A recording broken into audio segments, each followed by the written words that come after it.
Hello, everyone, and many thanks for joining this stream. Another day, another news summary from Russia.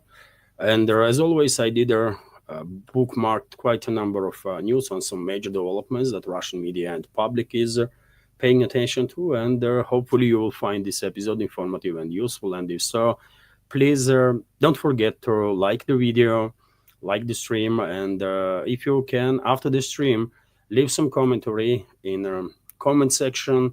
And therefore, probably this video will have a little better chances to deal with the algorithm and reach wider audience. That's been said, dear friends. Let's start our new segment itself now. And first of all, I'll give you this report from RIA Novosti about work of Russian air defense systems overnight. Information is based on Russian defense ministry's latest update. And so during the past night, air defense systems on duty intercepted and destroyed 32 Ukrainian aircraft type unmanned aerial vehicles or drones. I can give you some specifics on that.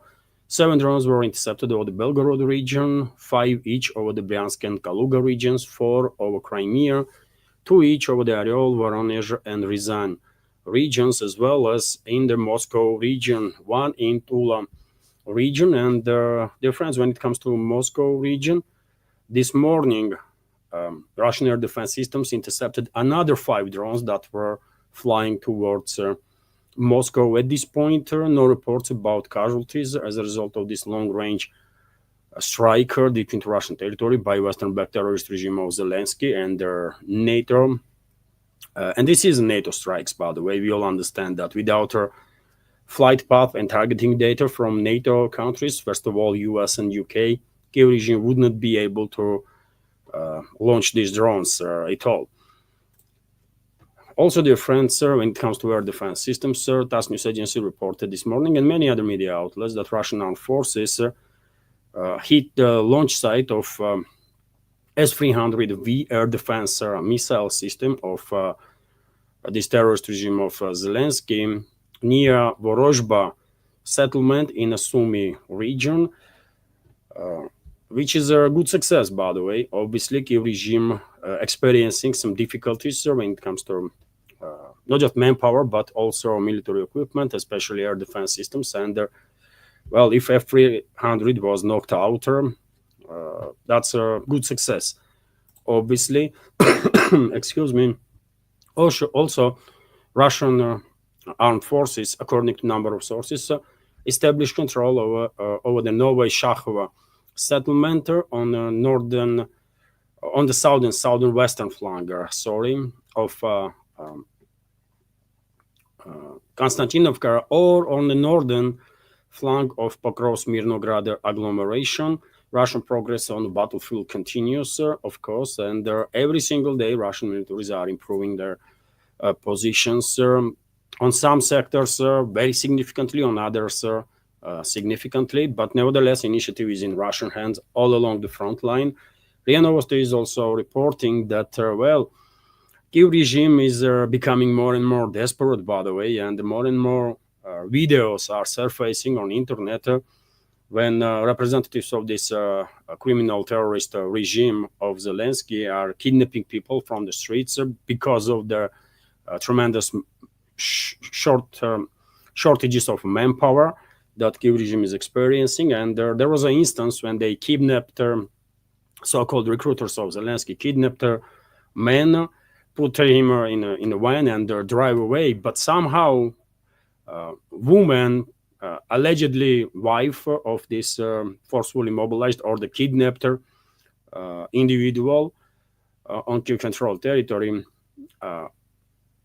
jumped on the car, by the way, and that ended up on the roof of this moving vehicle. I can show you a video, by the way. This is just unbelievable. This is just unbelievable what this desperate regime of Zelensky is doing, and what they are forcing ordinary people to do. Just look at this video. You see, there's a minivan of vehicle. And then seems like one car stopped right in front of this minivan.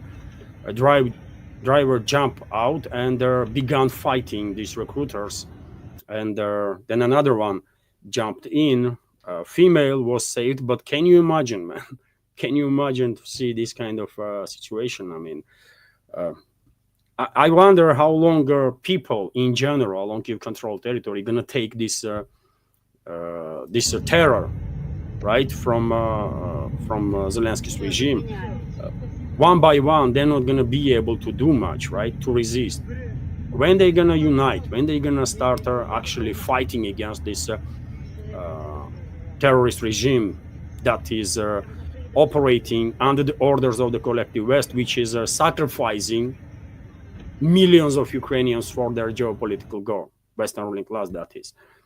So I just wanted to show, by the way, every single day, dozens of videos appearing of kidnapping of the people by Kiev regime's representatives from the streets, from the shopping malls, from even their houses. But I have not seen anything like that until now, when out of desperation, female, allegedly, I think, and wife of their kidnapped person, jumped on a car. How she did this, I just don't know. But well, when people are desperate, they are doing some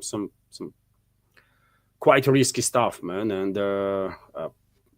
I don't know what happened next.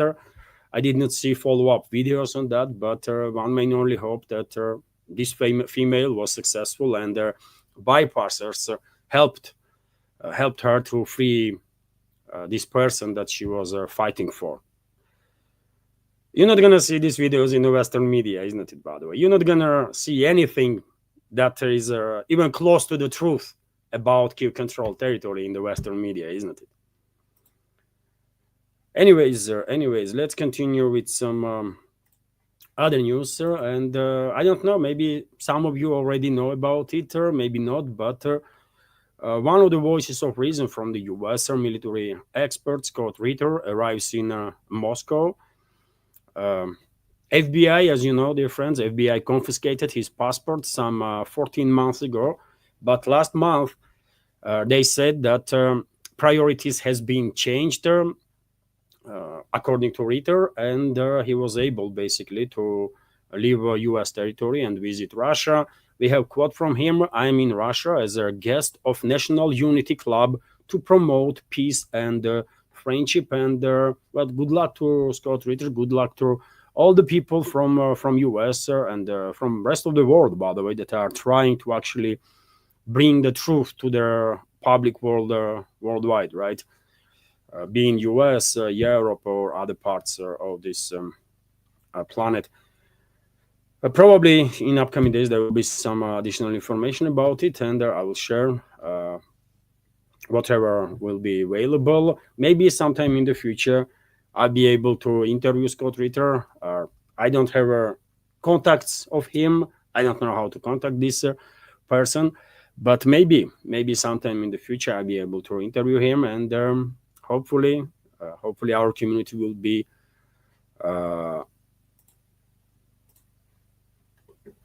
will find it interesting.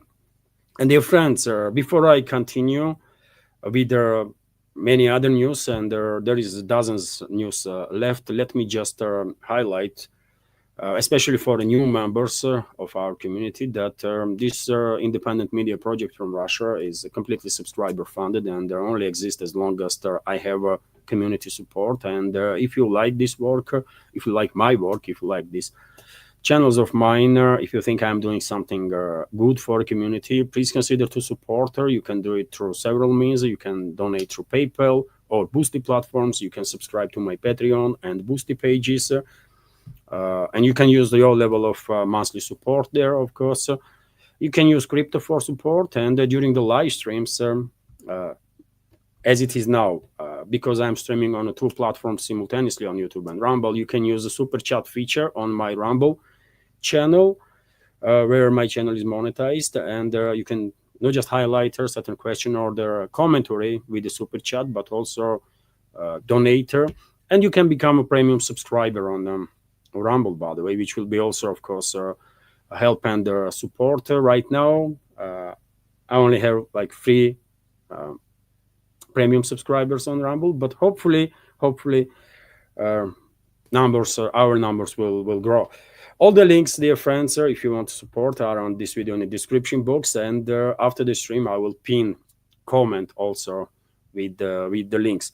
That's been said, let me continue with some more news, and next is of course topic of meeting between the Russian president and the US president, Ukrainian crisis in a wider scale.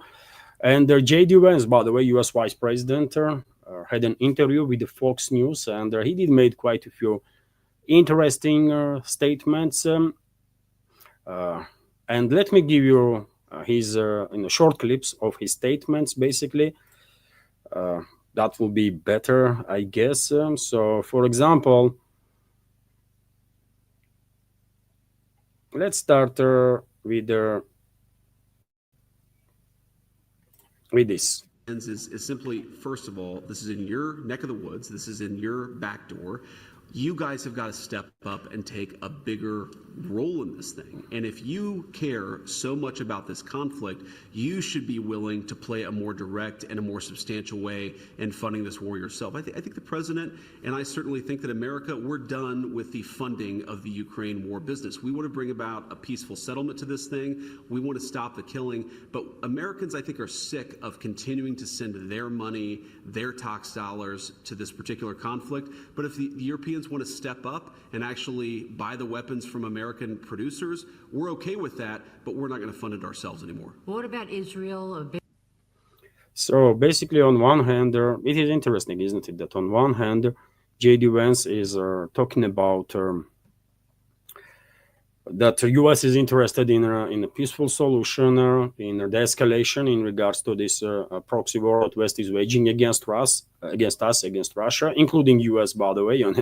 On the other hand, very same time, J.D. Vance is calling Europeans to buy more weapons from U.S. To send it to Kiev regime. And when there is these 2 positions that are clearly contradicting each other, people that are not as skeptic as I am, but are more optimistic, even they began question motives of the U.S. leadership, motives of not just the advance, but also U.S. President Donald Trump, that asked Russian president to meet him in Alaska, right?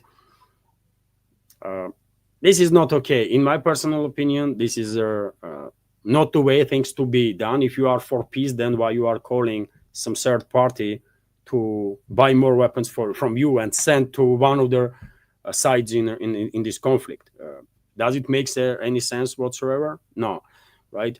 They are lying, by the way. They are clearly lying. And let me give you another video. This one, for example. Huge amount of credit here, Maria, because this is a major breakthrough for American diplomacy. If you go back, this war's been going on for over 3 years at this point, well over 1 million Russians and Ukrainian dead soldiers. And as the president says, the numbers are probably much higher than the official tally indicates. There has been no substantial breakthrough. And for 6 months, the president himself, he's asked me, he's asked Secretary Rubio, of course, Steve Witkoff, we have been aggressively working, trying to break the logjam. One of the most important logjams is that Vladimir Putin said that he would never sit down with Zelensky, the head of Ukraine, and the president has now got that to change. We're at a point now where we're now trying to figure out, frankly, scheduling and things like that around when these 3 leaders could sit down and discuss an end to this conflict. Now, what do I think is ultimately going to come out of this? Look, it's actually very simple. If you take where the current line of contact between Russia and Ukraine is, we're going to try to find some negotiated settlement that the Ukrainians and the Russians can live with, where they can live in relative peace, where the killing stops. It's not going to make anybody super happy. Both the Russians and the Ukrainians probably at the end of the day are going to be unhappy with it. But I don't think you can actually sit down and have this negotiation absent the leadership of Donald J. Trump. And what is interesting in this statement well, he mentioned the ending of military hostilities on the current line of contact, and Well, this statement is at least partially contradicting earlier information that we have seen in Western media outlets about potential exchange of the territories that sides are controlling if conflict gonna end on a current line of contact. If this is the US's position, then why would Russia give up its controlled territories in the Kharkov region, for example, or the Sumy region, right? But on other hand, he is somewhat correct while saying that there was no major breakthroughs when it comes to a political resolution of this conflict. Yes, there was no breakthrough because despite the statements about peace that we have heard from the Western leaders dozens and dozens of thousands of times at this point, probably in last several years, in reality, what they are doing is they are fueling this conflict more and more, right? Russian leadership was very clear: without Western financial and military aid, this conflict would not last longer than a couple of months. And we all know this, right? We all know this. And dear friends, J.D. Vance was asked also about alleged demand from Trump, Putin to have a meeting with Zelensky before Trump-Putin meeting will take place. After that, there was speculations on the media. Some media outlets are saying that yes, there is such a demand. Others are saying that no. Trump himself said that he did not come up with such a demand for Russian side. And J.D. Vance himself commented on this matter. And let's listen to his statement here. Huge amount of credit here, Maria, because this is a major breakthrough for American diplomacy. If you go back, this war's been going on for over 3 years at this point, well over 1 million Russians and Ukrainian dead soldiers. And as the president says, you see, one more point, dear friends. They are still speculating with numbers. They are still lying with numbers, by the way. I don't really understand why, who they are trying to fool, but this is not the first time when US representatives are speculating that some over 1 million Russian citizens have been killed in this conflict, which is a lie, by the way. This is a straight up lie, right? So why are they doing this? Do they think that if they say this nonsense like 1,000 times, well, they're going to have any leverage during the talks with Russia or what? Can you imagine an impression on the face of Russian president if Donald Trump will come up with this nonsense? You know, and how Putin gonna communicate with that person that has no freaking idea what is going on, really?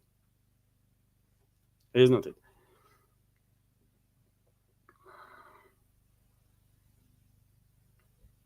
Let's listen. Numbers are probably much higher than the official tally indicates. There has been no substantial breakthrough. And for 6 months, the president himself, he's asked me, he's asked Secretary Rubio, of course, Steve Witkoff. We have been aggressively working, trying to break the logjam. One of the most important logjams is that Vladimir Putin said that he would never sit down with Zelensky, the head of Ukraine, and the president has now got that to change. We're at a point now where we're now trying to figure out, frankly, scheduling and things like that around when these three leaders could sit down and discuss an end to this conflict. Now, what do I think is ultimately going to come out of this?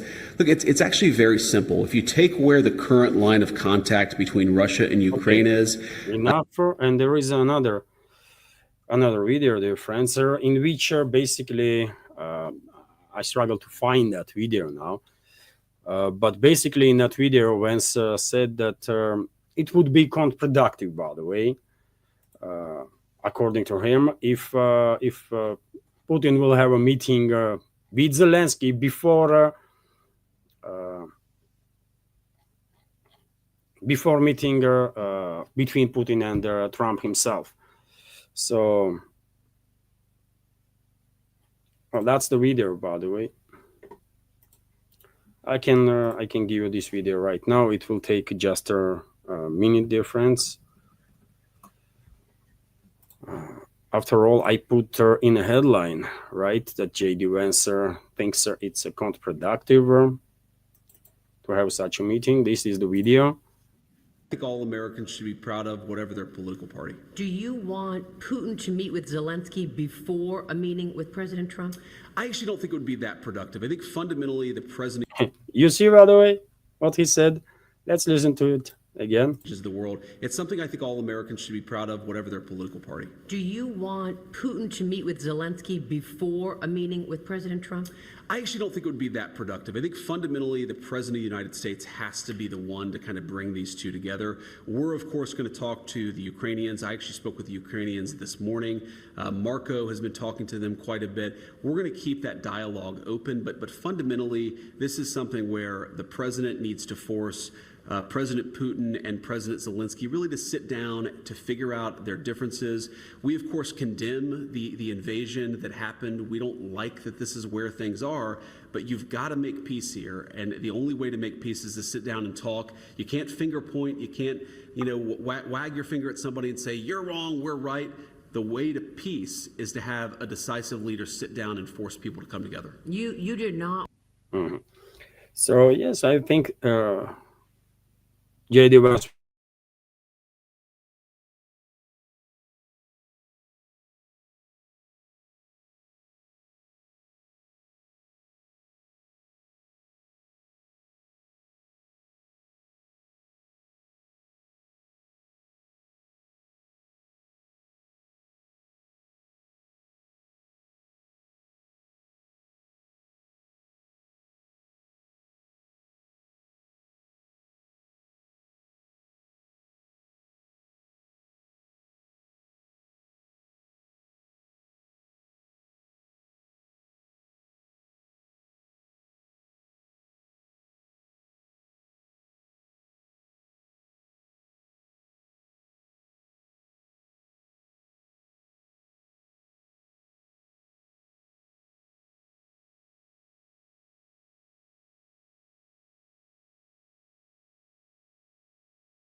Am I back?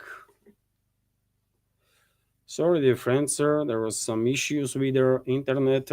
As you know, I'm in North City, Alania, for several weeks, sir, and unfortunately, I don't have a high-speed internet in the same way I do in Moscow. For a couple of weeks, I just did not install. Right, I could, but I did not install. I was thinking this current internet would be good enough, but seems like it's not actually. But anyways, let me just restart the stream now. Hopefully, I am back. Okay, I'm back. And yes, where I was. Let me just make setup again, dear friends.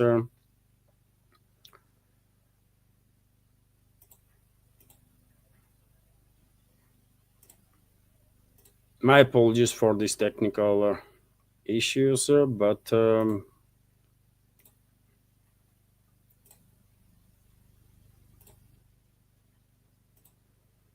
okay, let's continue, dear friends. I give you now this news that I mentioned yesterday too, that Zelensky already has trashed Trump's peace plan, especially on the point of exchange of territories. And maybe J.D. Vance's statement, conflict to be frozen on the current line of contact, is somewhat related with the position of Zelensky and his globalist masters that don't really want to see actual de-escalation. All they wanted is some 30-day break for their proxies, right, in Kiev. But they are not about de-escalating anything. They just wanted to use this break to reorganize Kiev regime and their forces, to give them a break to rearm as much as possible, right? That's all. And therefore, we might actually see some statements from Europe and US that will contradict each other big time, even today, by the way, because we have this report, for example, that from Zglad newspaper, that Kaja Kallas, head of EU diplomacy, calls emergency meeting of EU foreign ministers over Russia-US summits, and we all understand what kind of positions foreign ministers of these globalist controlled regimes in Europe are gonna have. They want total destruction of Russia, total annihilation of Russia. They are not really hiding their intent, right? They are dreaming about full-scale disintegration of Russia so that they will manage to rob people of Russia and country of all the resources that it has, right? And let's see how Washington will deal with this opposition from the Europe. If Washington will even dare to oppose globalists, right? We don't know yet that for now. Zglad newspaper is also reporting that the U.S. permanent representative to NATO made a statement that Zelensky might actually attend a meeting between Trump and Putin. How it's gonna happen? I mean, he gonna be sitting right like in a corner and listen to dialogue of Putin and Trump, or what is going on here, right? Speculation continues, dear friends, and one should not be surprised if Russian president will regret big time agreeing on this meeting with Donald Trump on Alaska, because they might come up with some clown show. By the way, I don't think there are going to be attempts to arrest Russian president. Russian security services will make sure that if there is any attempt of attacking Russian president, all the dangers are neutralized, right?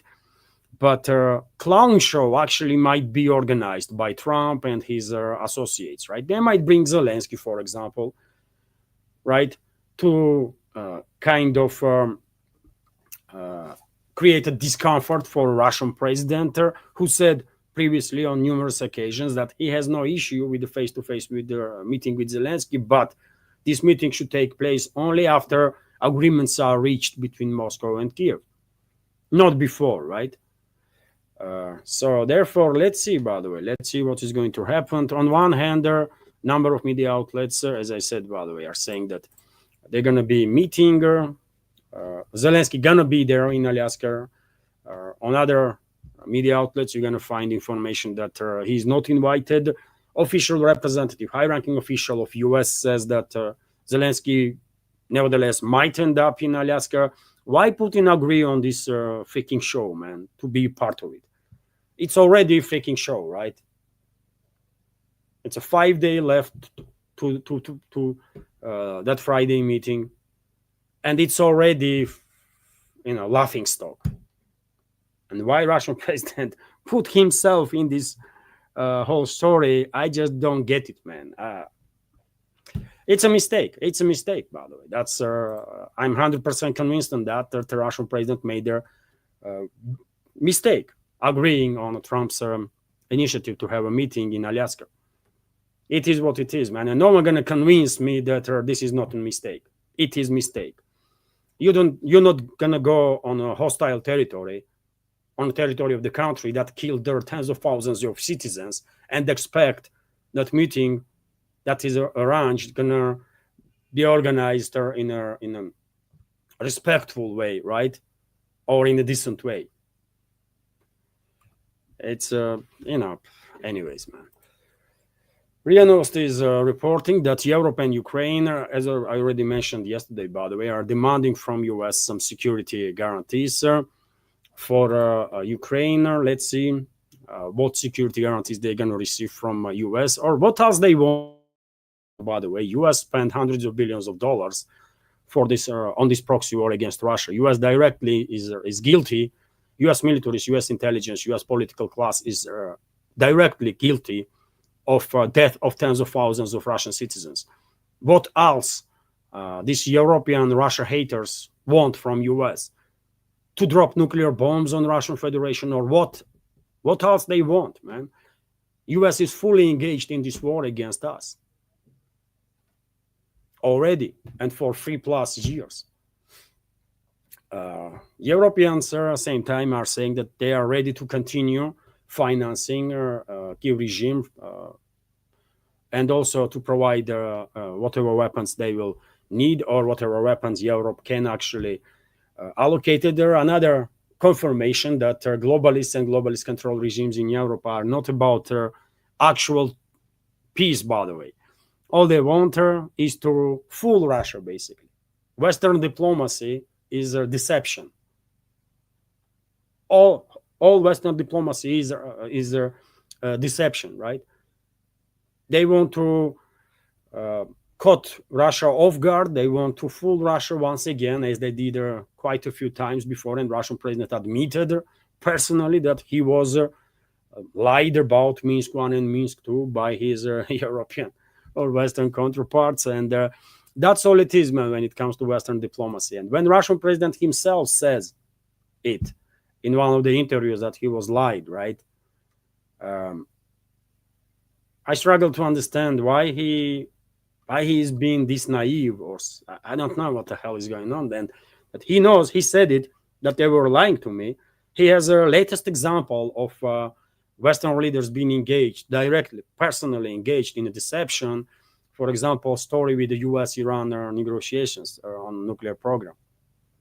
While Trump and Witkoff were engaged in these talks, very same people were engaged with Israelis preparing attacks on Iran, right?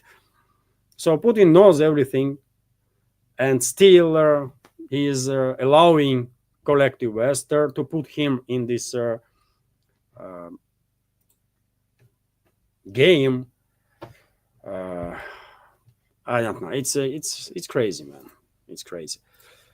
Anyways, Mercer also come up with a statement and urged US and Russia not to decide Ukraine's territorial issues over the heads of Europeans and the Kiev regime itself.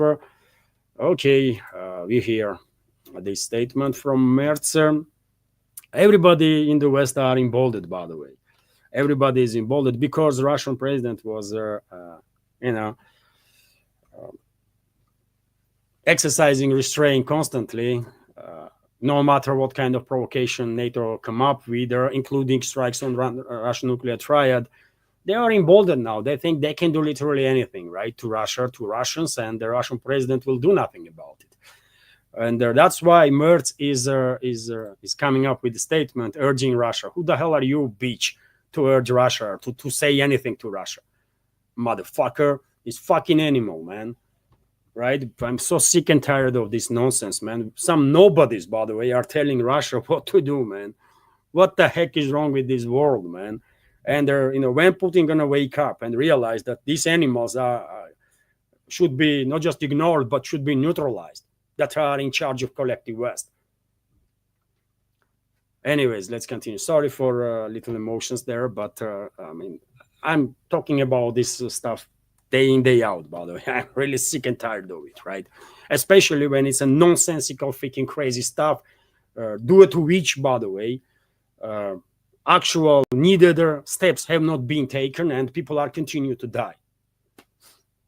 All it takes from Russia is to nuke a couple of times, by the way, enemies of Russia, and that's about it. Just nuke them, for God's sake, so that they will realize that you are not messing around and you are not a country with whom West can mess around. Just nuke them, for God's sake, man. Nuke them. What the heck, man? And I'm not talking about nuking some capitals or stuff, man. There is a military assets, right? US is directly engaged against Russia. Nuke this fucking basis of US, man. And let's see what is going to happen then. Or use Oreshnik or some other means, but retaliate. Otherwise, they're gonna continue this, otherwise they're not gonna stop, man. Eventually they're gonna destroy Russia if Russian president continues this constant freaking restraint that for whatever reason he thinks is the right policies, man. No, it's wrong policies. Maybe he become too soft. He's in age now, right? I don't know how old is he, like 70 more. He become too soft, maybe. And unfortunately, especially on Russian enemies, man, which is crazy. Tens of thousands of Russian citizens are dying on the battlefield, and the Russian president is soft on enemies of Russia and even agreed to meet one of the leading figure among Russian enemies and on enemy territory. What the hell, man? You cannot make this story up, man. It's just too fucking crazy. Anyways, let's continue. RIA Novosti is reporting that EU tries to talk to Trump before summit with Putin. Based on Bloomberg's report, European leaders want to hold the talks with US President Donald Trump before his planned summit with Russian President Vladimir Putin in Alaska. Bloomberg reports, blah, blah, blah. European countries are keen to talk to Donald. Okay, man, it's the same freaking stuff. I don't know who teached these Russian news agencies how to write news, by the way, why they are repeating in a headline and then twice, by the way, separately in one news, same freaking stuff, man. These freaking crazies, man. Anyways, let them have a talk with Trump. They are one criminal gang anyways, and they're going to have a talk, obviously, right? Another animal from Western ruling elites, Ritter, so-called Secretary General of this terrorist organization that NATO is, went to state basically that West should not and will not basically recognize the new Russian territories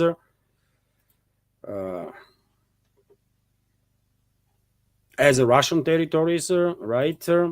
Let me give you only de facto, by the way, but not de jure.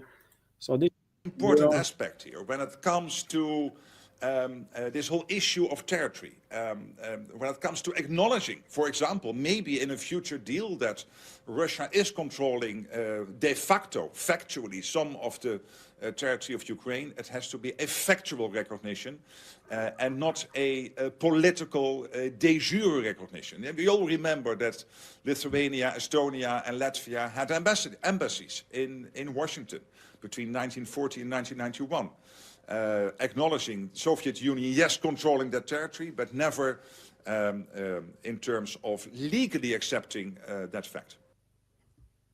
You see what they're doing, by the way. They use Estonia, Latvia, and Lithuania against Soviet Union quite effectively. Therefore, right? And they want to put some mines, by the way, for a long term, right? I don't think this time it will work, because people on new territories are Russian people and they want to be part of Russia, right? Unlike Lithuania, Latvia, and Estonia, they did not want it to be part of Soviet Union and then should not be part of Soviet Union. That was mistake, I think, right? Those gray areas, by the way, enjoyed a great life during the Soviet Union, hundreds of billions of dollars of investments in these republics, and they were on the top. During the Soviet Union, by the way, you think which republics were having the best life, best living conditions, or higher quality of the life? Russia? No, man. Baltic states, yes. And who was paying for that? It was Russia and Russian people, by the way, that were paying for freaking everything.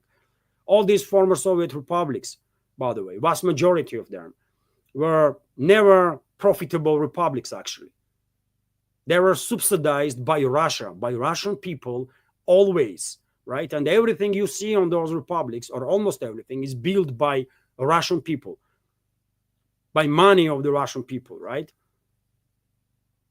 And these неблагодарные животные там, блин, in this Lithuania, Latvia, and Estonia, man, they should be part of freaking Europe. I mean, let Europeans now pay for them. And they do, by the way. They do. Isn't it? Now European taxpayers are paying for these fascists, right? In all three republics.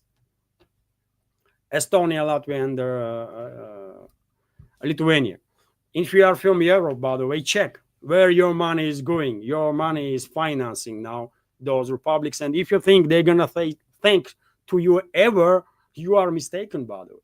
They're gonna hate you and disrespect you. That's the kind of people that they are. Majority of them, by the way. You know, there might be here and there some decent people that you might find there in these fascist republics in the Baltics, but that's about it, man. Majority is a freaking disgrace of humanity. My personal opinion, man.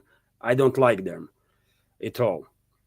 Неблагодарные гребаные животные. That's what they are, man. If you know Russian, you know Russian, right? So let's continue now. And what else do I have? Well, NATO wants to make Moldova part of a military infrastructure. Former Russian Defense Ministry and current Secretary of Security Council, Shoigu, stated, and well, this is obvious true, isn't it? Of course, NATO wants to build its military infrastructure closer and closer to Russia, and Moldova is the next stage, by the way. And already we know that NATO is organizing certain groups in Romania, in Greece, by the way. Greek might get involved in this process. Some other NATO member states, right? But nothing gonna save Moldova anyways, right? Nothing gonna save Moldova anyways. It's only a matter of max 10 years, I guess. Maximum 10 years, by the way. And Moldova gonna experience full-scale disintegration. Parts of it will join Romania. Other parts will go either full independent or will join Russian Federation. That's how it's gonna be. Period. News, nevertheless, is that NATO plans to make Moldova part of its military infrastructure, but does not intend to accept the country into the alliance. Russian Security Council Secretary Sergei Shoigu said in an article titled Moldova at the Crossroads. They cannot accept Moldova in NATO, by the way, because until they will change NATO founding documents, right? Because country that has territorial issues cannot join NATO. That's it. And Moldova has some territorial issues now with Transnistria, and soon with Gagauzia and the Gagauzia Autonomous Region, and there are some other parts too that will definitely declare their independence from this Western-backed terrorist regime of Sandu, right? It's only a matter of time, by the way. But yes, sir, if you are interested in developments in Europe, pay attention to Moldova, by the way. It's destined to undergo full-scale disintegration in a relatively short time, for sure. Let's continue with some few more news. RT is reporting that Israel kills Al Jazeera journalists in Gaza. Entire crew of Al Jazeera was killed, by the way, as a result of intentional Israeli strike. I read on one of the Telegram channels today statements from Israeli side, and they did not deny attack on journalists. They said they acknowledged that they conducted an intentional strike on Al Jazeera crew, and they said that killed journalists were Hamas members or Hamas affiliates or whatever. Fascist Israel does what fascist Israel does, man. Kills people left and right, and with impunity, at least for now, which is a shame on humanity. But yet again, that's the state of humanity today. It is what it is, man. That's the state of a modern world and the humanity. People are observing countries, by the way, political class, let's say, right? Because many people are upset, like I am, due to this genocide of Palestinian people by Israel and all the crimes that Israel is committing against humanity. I am upset. Majority of our community, I'm quite sure, are on the same page, and I want to believe that most of humanity is on the same page. But political class worldwide is a different animal, right? Different animal, and seems like either they all are freaking compromised by Israel. I don't know what the hell is happening, or they just simply don't care because, with exception of just the statements, right? That means nothing, actually. Literally, very few steps were made to stop genocide of the Palestinian people by these fascists that Israelis actually are. Majority of Israelis, by the way, I'm talking about. Not a small part of Israelis, not a half of, no, majority of Israelis are freaking fascists and should undergo denazification programs. And Israel itself should undergo demilitarization program. That's the only way Middle East will ever live in peace, by the way. That's the only way forward if we as a humanity actually want to see lasting peace in the Middle East. As long as current fascist Israel exists, there's going to be no peace there. Impossible. Impossible, right? And so now they killed yet another crew of journalists. By the way, according to some reports, Israeli fascists already killed more journalists in last 2 years, by the way, that journalists died during the Second World War. Whole Second World War, by the way. Israelis killed in 2 years more journalists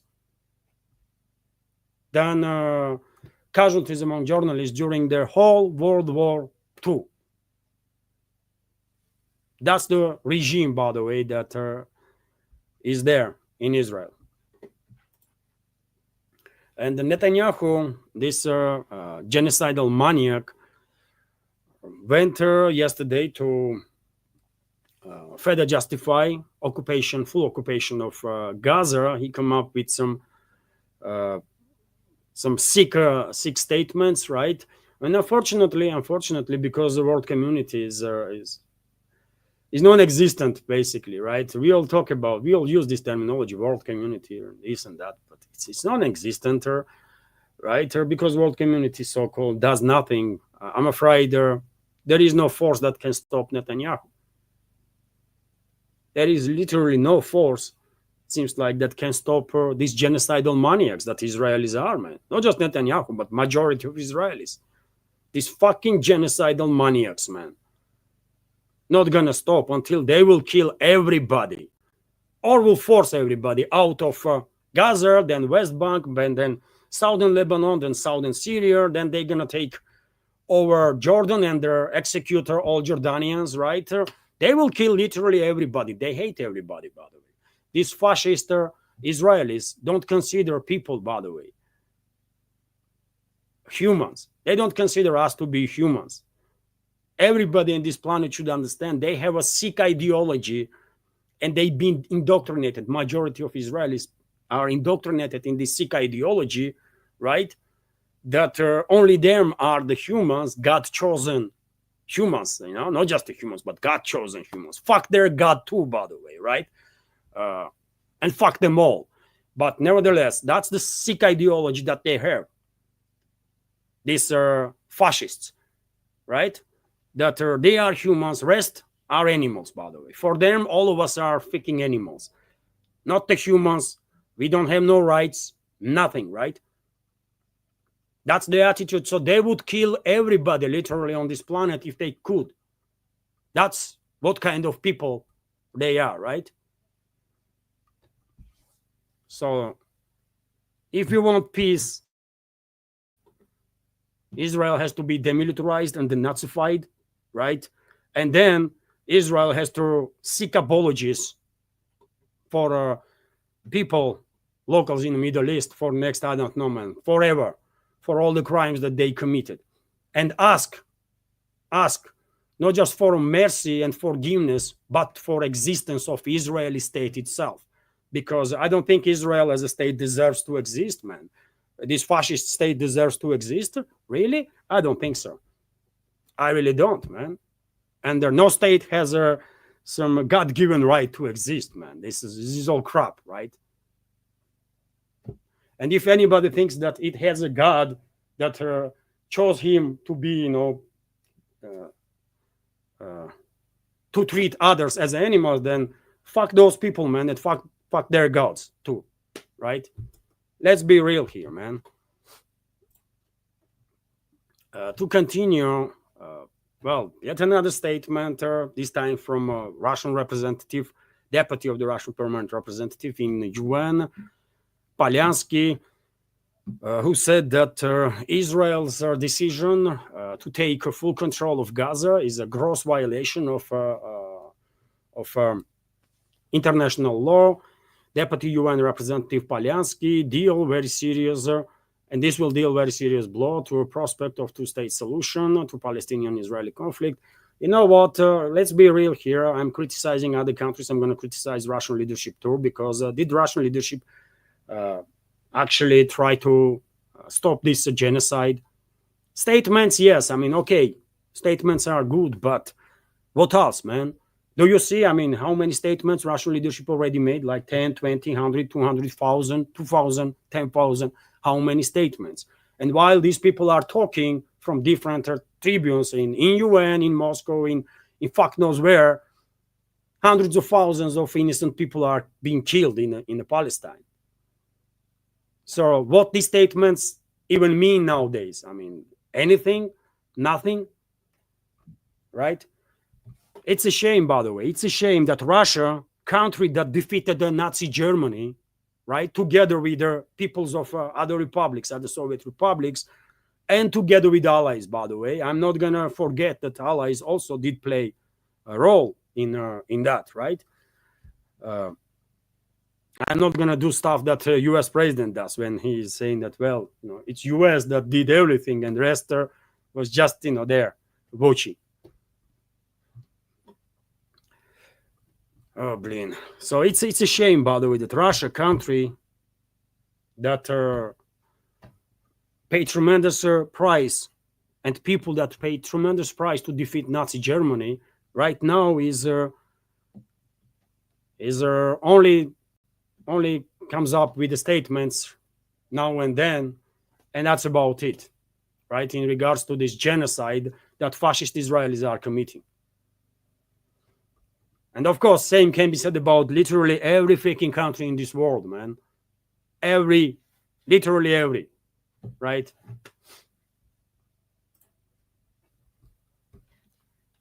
Also, Abbas Araghchi, Iranian foreign minister Abbas Araghchi, denied reports of upcoming talks with the US, adds that no country selected as a mediator. I mean, they have nerves, by the way, Iranians, isn't it? They do have nerves, by the way. They still talking about negotiations with the US, man. They did try to kill you, Abbas Araghchi. What are you talking about? They tried to kill your president. They tried to kill supreme leader of Iran. They killed dozens of scientists and dozens of military personnel. Nothing to be said about hundreds of civilians that were killed during that 12-day war that US and Israel were engaged in, right? And nevertheless, Abbas Araghchi is again talking about negotiations with US, and the only reason why these talks are not yet taking place is because, well, they did not select a mediator yet. Good luck, Iran. Good luck with such an attitude. You will need all the luck in this universe to survive, right? I mean, this is insane, man.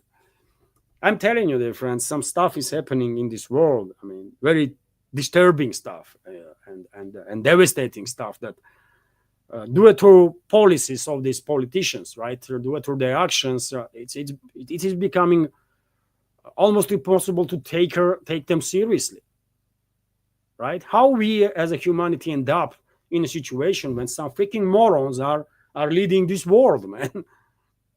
How? I mean, what we did wrong, man? Or probably we did everything wrong. And that's why we end up in this situation, right? It's crazy, though.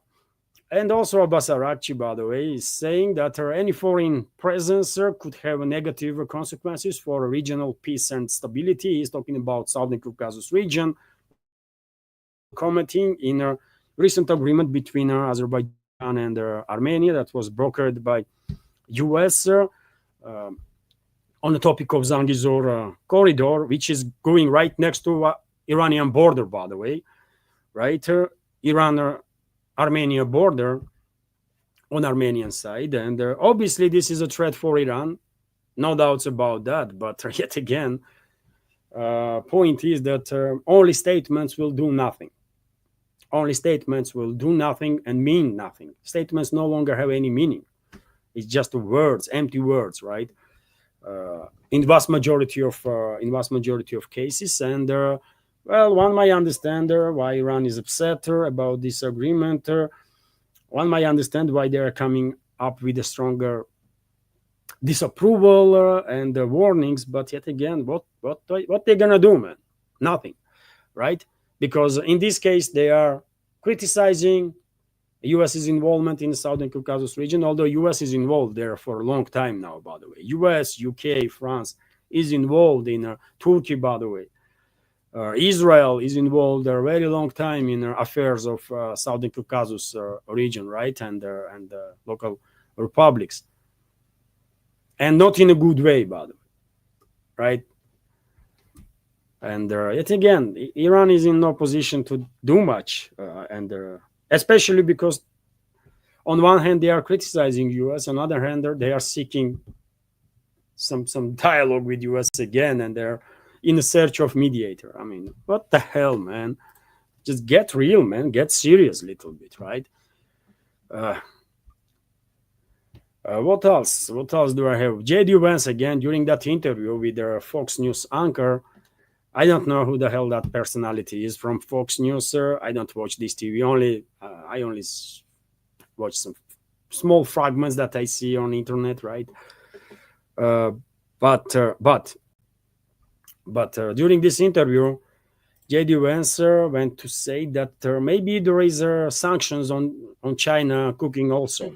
To put significant tariffs on countries like India for buying Russian oil. Are you going to do a similar move to China as well? They're also buying Russian oil. Well, the president said he's thinking about it, but he hasn't made any firm decisions. Obviously, the China issue is a little bit more complicated because our relationship with China it affects a lot of other things that have nothing to do with the Russian situation. So the president's reviewing his options and, of course, going to make that decision when he decides. So, I mean, he's kind of hinting there, isn't it, that, well, there might be some sanctions that president is working on against China. But you know what? I don't care if US will come up with sanctions against China. But what I want to highlight is that you see what he said, that relationships with China is a bit different. And he was saying this while commenting on a question which mentioned India too. I mean, US imposed 50% tariffs on India, right? There was a 25 in the place and Trump added another 25. And he has refused to do the same against China, against other countries that actually also buy Russian oil, Russian gas, Russian resources, and God knows what else from Russia. Right? Attitude, by the way. And this interview, this episode should be quite telling for Indian leadership and Indian people. US does not respect countries that seek closer ties with the US or friendly ties with the US. They have no respect for such countries. And they have no respect for any country, right? They only respect force. And China is a force that they have to reckon with. And therefore, India knows which direction to go, man. They have to become a force to be reckoned with, right? Even for major superpowers in this world, like US is. So as soon as Indian leadership realizes this, the better, right? The better.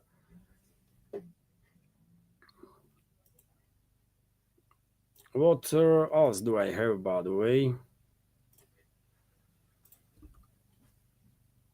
Taiwan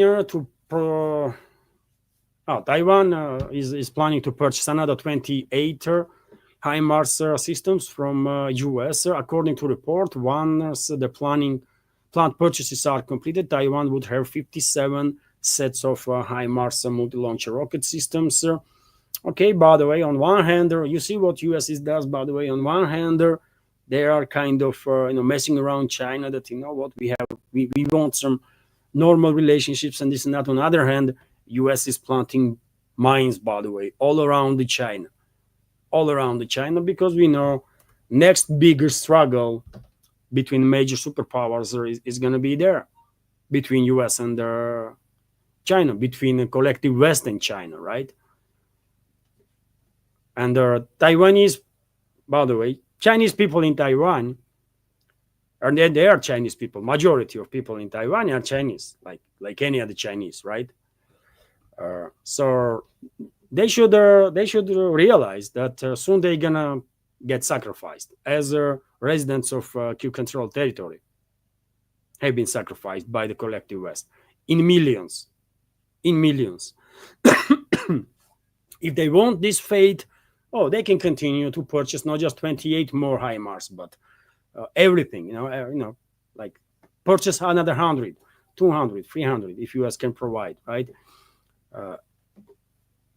Anger Beijing more, and you're gonna find out if that's what Taiwanese Chinese people in Taiwan are dreaming about, to be killed for geopolitical agenda of the West. Then okay, go ahead and die, man.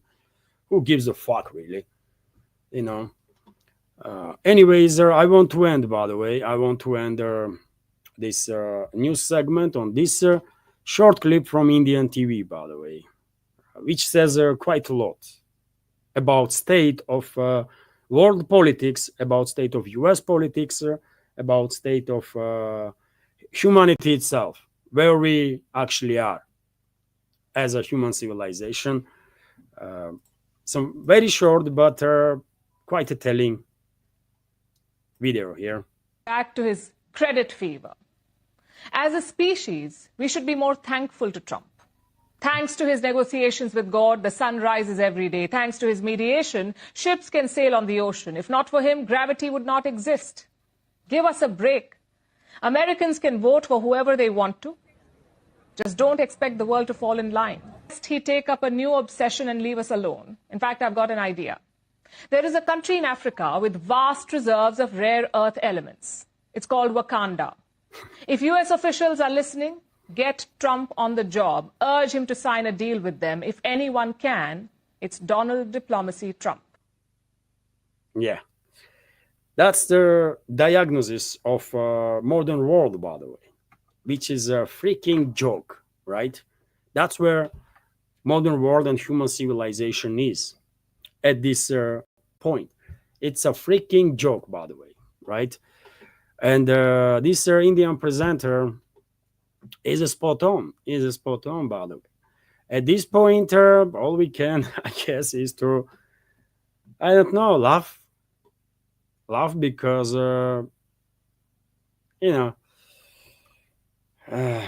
anyways, dear friends, this is it when it comes to news segment.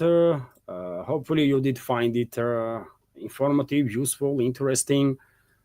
And now, before I join the chat, before I join the community chat, let me highlight a few. I had a donation on a Boosty before stream started, and also there was one super chat on Rumble. So I will highlight this, if I may, and then I will join community chat. Let's have an exchange of opinions, by the way, in real time about anything. So first goes a donation that was before stream started on a Boosty.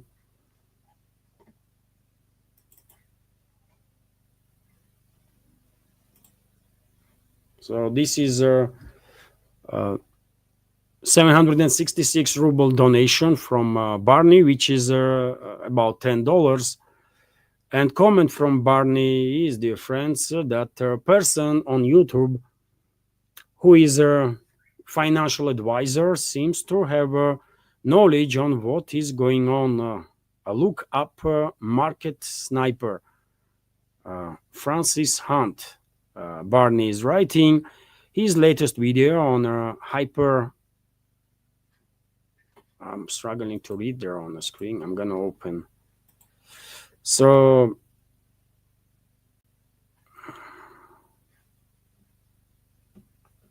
look up a market sniper Francis Hunt. Barney saying his latest video on hyper stagflation and plan.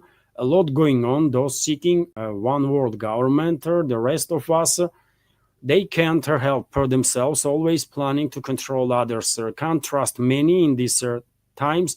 Hope Putin does not go. Needs to be there following what on Odessa as a minimum. No sea access for Ukraine, NATO, UK, NATO, USA, EU. None must disconnect from those disingenuous bastards and the beaches, just a pack of Judas and their Jezebels. They sell for 30 pieces of silver. I'm trying not to get upset like you, plenty for everyone, but some always seem to think they are better or are just a selfish scum, Barney said. Thank you very much, Barney, for sharing your opinion, for supporter, of course, for your attention and for sharing the opinion. And also, dear friends, we have a super chat from Blorp. Let me show you super chat from Blorp. The West is a satanic, Luciferian, sadomasochistic clown. Western ruling class is, for sure, dear friend. I think so too. Western ruling class is an evil force.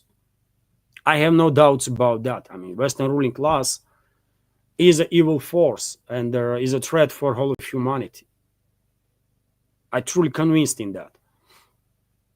And that's why I am so upset that despite this united evil force was engaged in a war against Russia was and is engaged in a war against Russia for 3+ years, BRICS member states, even though BRICS itself, by the way, yesterday one member of community wrote in a comment that, well, BRICS is not military alliance, so why should they assist Russia?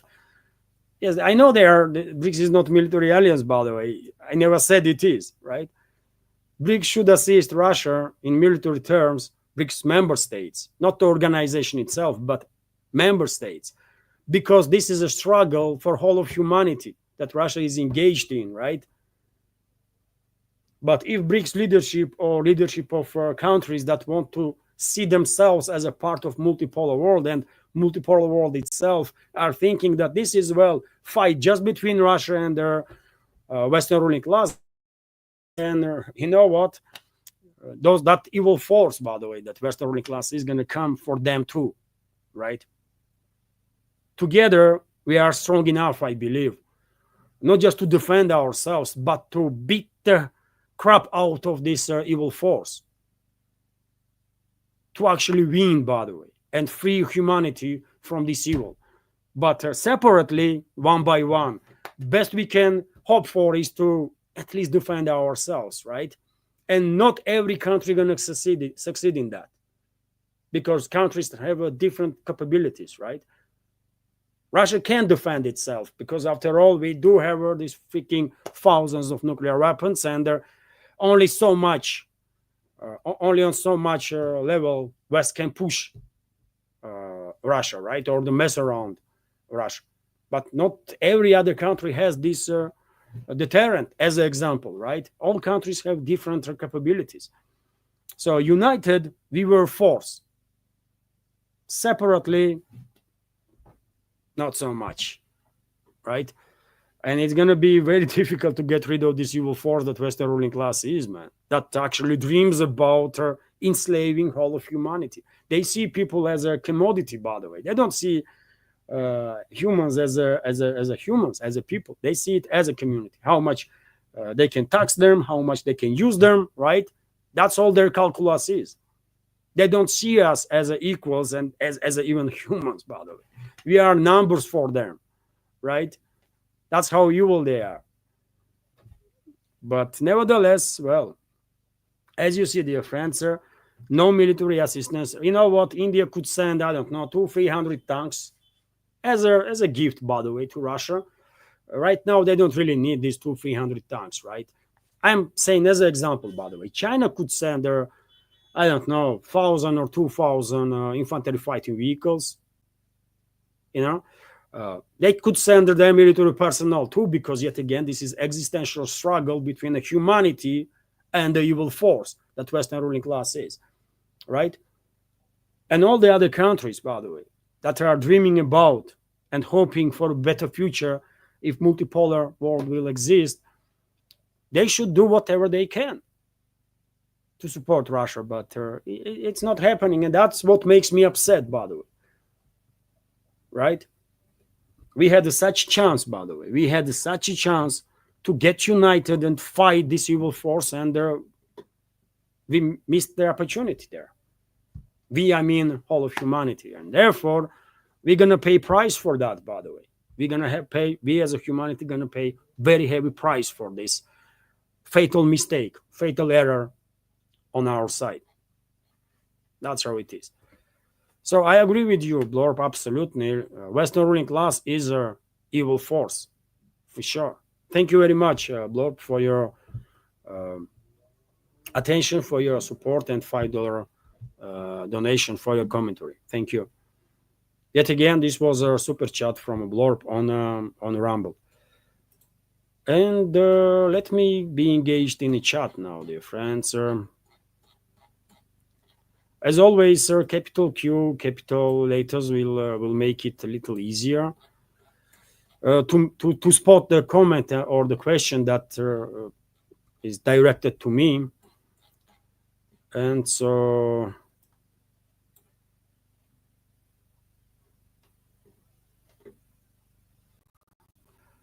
interesting comment here from Christopher. I'm super busy, Lara. I'll try to listening while during important thinker. I'm moving.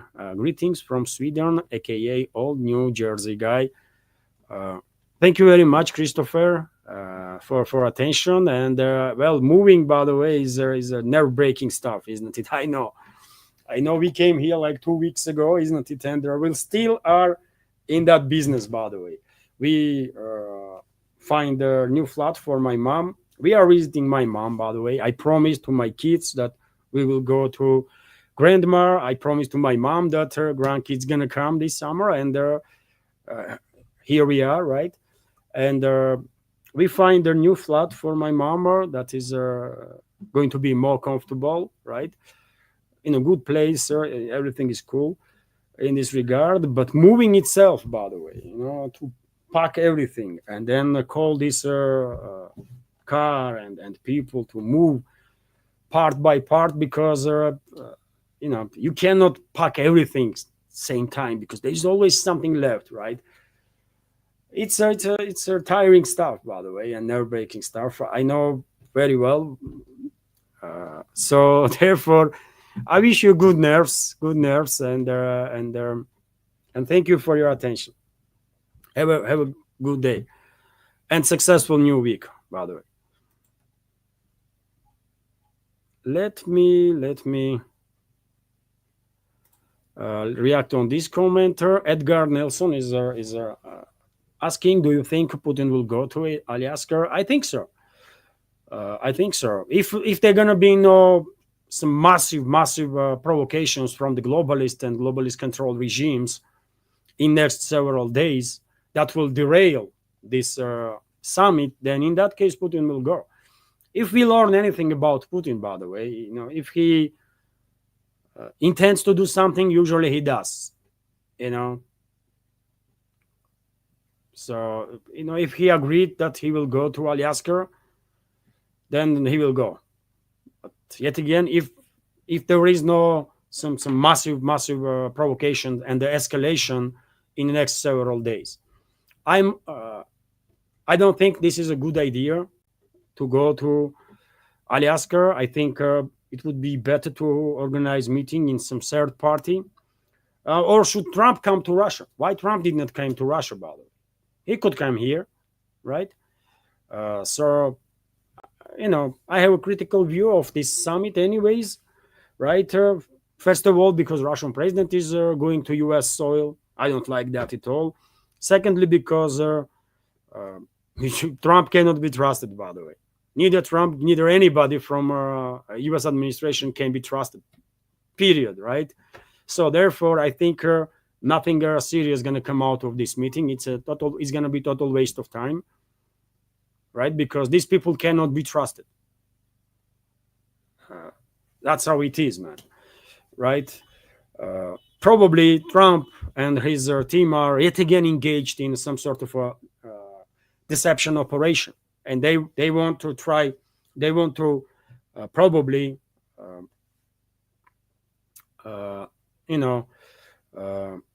catch Russia off guard, or Russian leadership off guard of whatever provocative steps or escalatory steps they have planned. Probably that's what it is, man. Right? Some might argue that, give it a chance to diplomacy. Okay, let's give a chance to diplomacy, but when diplomacy is weaponized by their opposite side, when they are using diplomacy as a deception tool, then is it really diplomacy? Is it really something that we should give a chance? I don't think so. But yet again, on your question, to answer to your question, Edgar, yes, unfortunately, Putin will go and will waste the time there, right? Most likely, if there is no some tremendous provocations and escalations from now to Friday.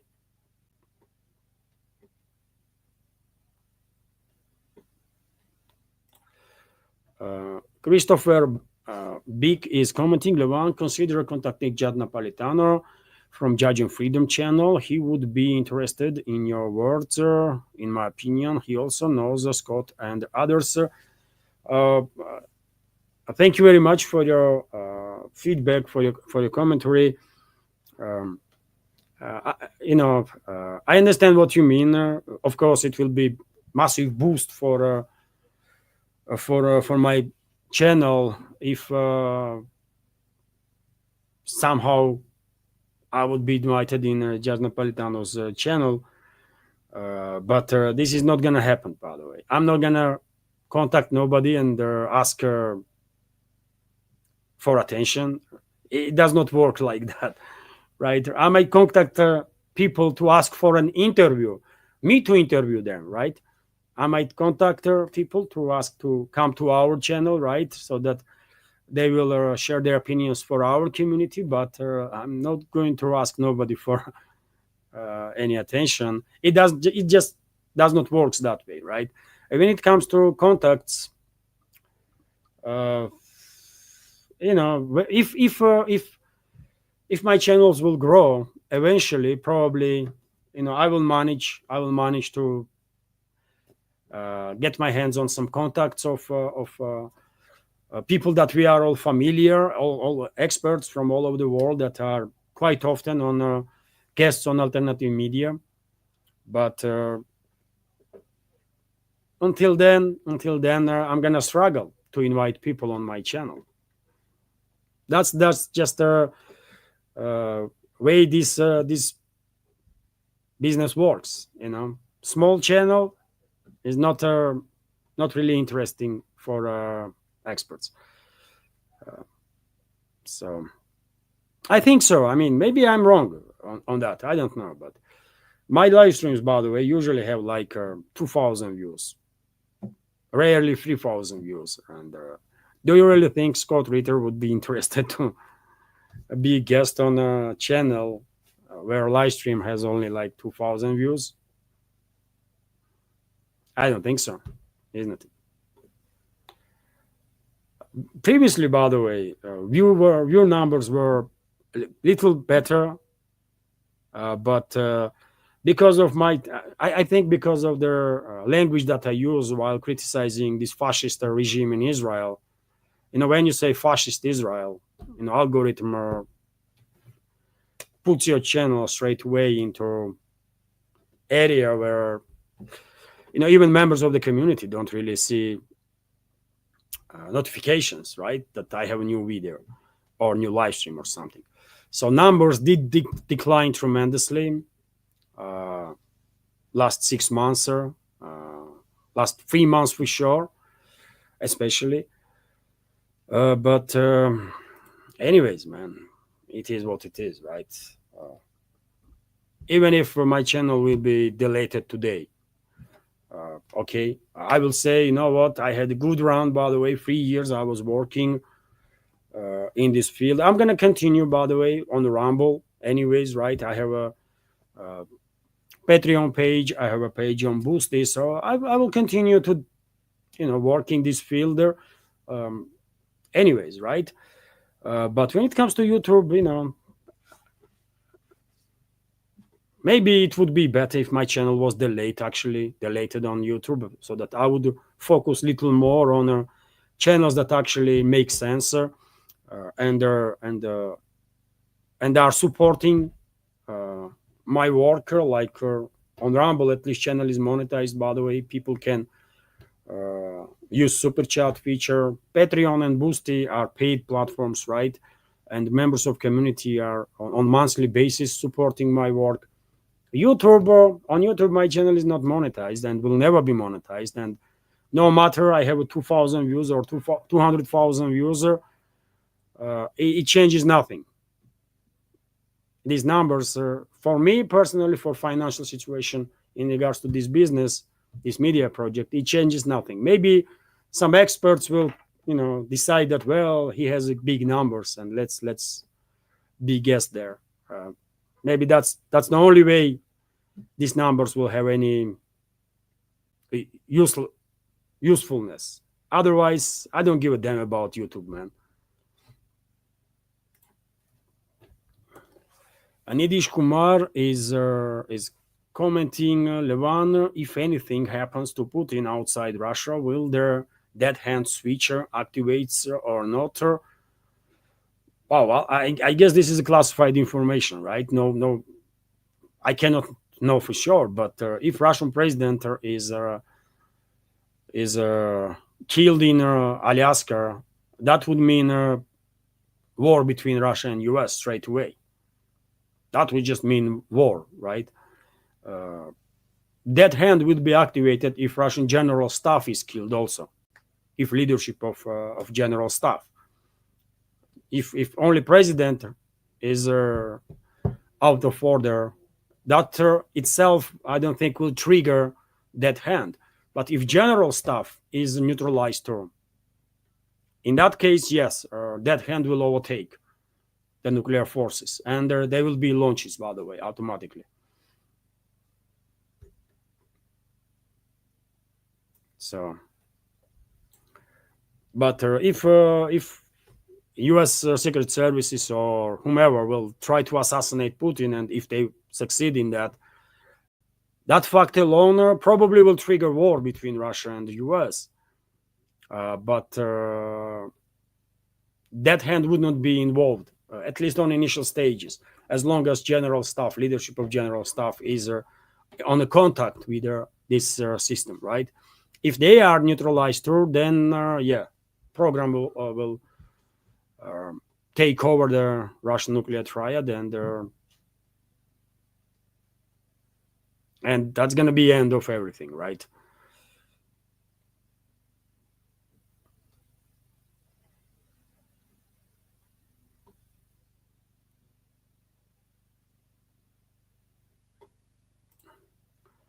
Alexander G is also commenting, what the fuck is here talking about? I guess you are commenting on the J.D. Vance's statement. Ukraine has a constitutional law prohibiting negotiations with Putin, which is true, by the way, but you know this, and members of our community know this, but do you think J.D. Vance know this, actually? Or do you think public in general, I mean, majority of the public in the West actually knows about it? No, they don't, because, they don't really care about truth. They don't really care about reality. All they care about is these fake narratives or the fake realities that they are creating in a bubble around them, right? That's all they know. That's all they care. But actual reality is beyond their understanding, for sure.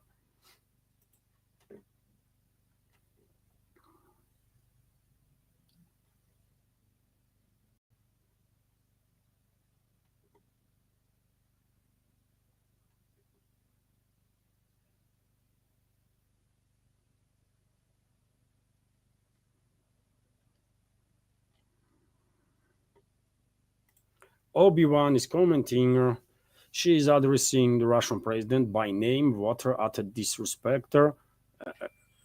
I guess you're talking about Kaya Kallas. Kaya Kallas, by the way, was openly saying, I believe it was Kaya Kallas, head of EU diplomacy, who was openly saying that Russia should be divided in, I don't know, 5 or 7 or more parts. They don't even hide what their intention is, by the way. They want resources. Globalists and globalist control regimes in Europe, they want Russian resources, right? They want it. And they're not going to stop until either they are neutralized or until they will manage to achieve their goals. It is very unfortunate that there are some people in Russian leadership still think that they can actually negotiate with the Western elites something, right? And have a normal relationships with them. You cannot, man. They don't even see you as a human, man. How you can think that they're gonna have a respectful negotiations with you and they're gonna honor any agreement with you? They don't see us as a humans, man, right? It is what it is. They don't even see their own fellow citizens as a humans, man. They all see is numbers, right? All they care is their own mercantile interests and their own domination. That's it, man.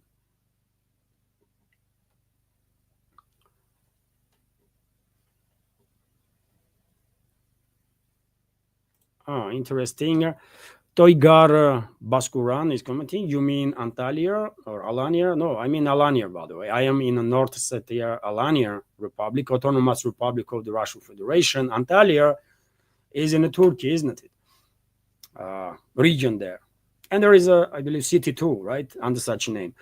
But Alanya is one of Alan people, by the way, were one of their leading tribes in a Sarmatian tribal union, right? And Sarmatian tribal union was a part of a bigger Skifa-Sarmatian tribal union when we are talking about very, very old times, right? And Skifa-Sarmatians, by the way, there was times when Skifa-Sarmatians were controlling from Central Asia to Europe, by the way, whole central and southern parts of modern Russia, Ukraine, and a number of other European states there, right?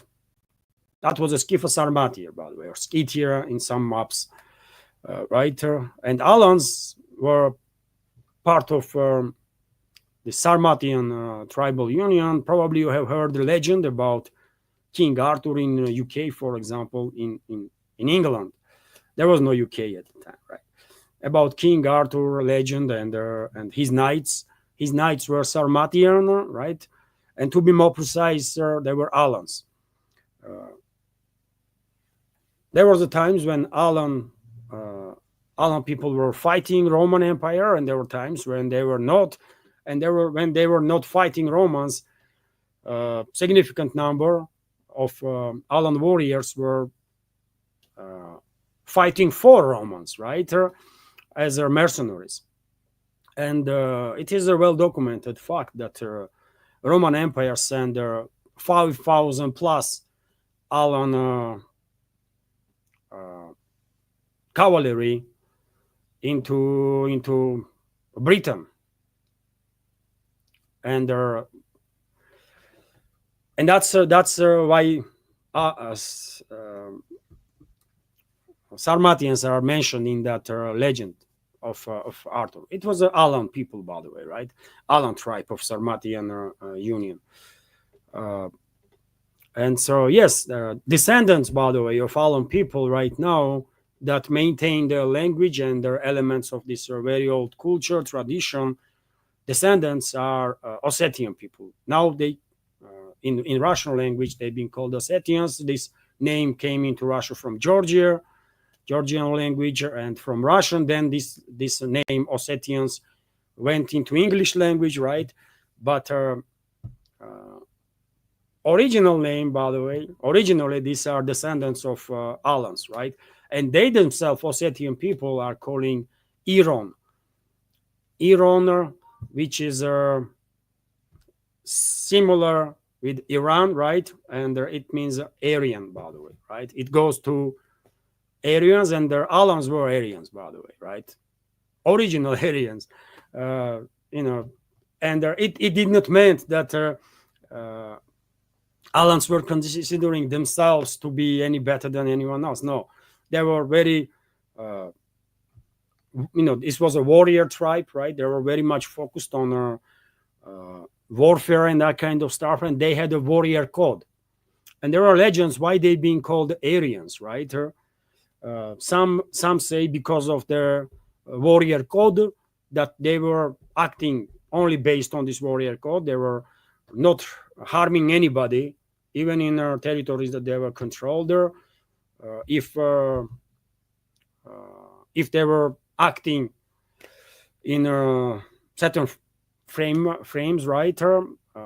And because that was something of new for this old world, that certain groups of people are acting based on some warrior code, and they become calling them noble people, this and that, and they're Aryans. Eventually, it transformed into Aryans, right? But it never meant, by the way, that Alans or Sarmatians or Scytho-Sarmatians were considering themselves to be like better human beings than anyone else. No, it was a whole different story. But Germans, Nazi Germany, took this word Aryans, by the way, because German tribes were interacting with the Alan tribes or Scytho-Sarmatian tribes for centuries and centuries and centuries. By the way, there is a huge history of Alan or Scytho-Sarmatian and German tribes, right? Combined history. And, for whatever reason, this Nazi German leadership thought that these Aryans were them, right? And they went way too far with this word, by the way. And now, if someone says that these are Aryan people, unfortunately, straight away, one might think about some faking Nazis. But in reality, this word Aryan is about nobility, is about dignity, decency, some code, noble code that you are operating with, right? It's about positivity, not the negativity. But Nazi Germany destroyed this word in some sense, as they did with their older symbolic of swastika, right? If you paint swastika, you might get called Nazi, but if you go in India, by the way, you're going to see swastikas all over the world, and it does not have a negative premise to it. It's actually exactly the opposite, right? And our friends from India can explain more precisely what that is, but due to this Nazi Germany that was using not just word Aryans, but also this swastika symbol, they unfortunately create this negative background around this stuff, right? So yes, it's Alania, by the way. It's Alania, North Ossetia, Alania. One day, probably name will completely change into Alania, and that's about it, right? Because these are Alan people, descendants of Alan people, by the way. Language is the same. Language is an Iranian language, by the way. Modern Ossetian language, modern and always Ossetian language, or language of Alan, Sarmat people, Scythians. It's a Iranian language family, right? As for example, Scandinavians, with the exception of Finns, are German speaking, right? And Brits too, by the way. English languages are part of German language families, right? So same here. Modern Ossetian may not really sounded like a modern Iranian, but they are still part of one language family.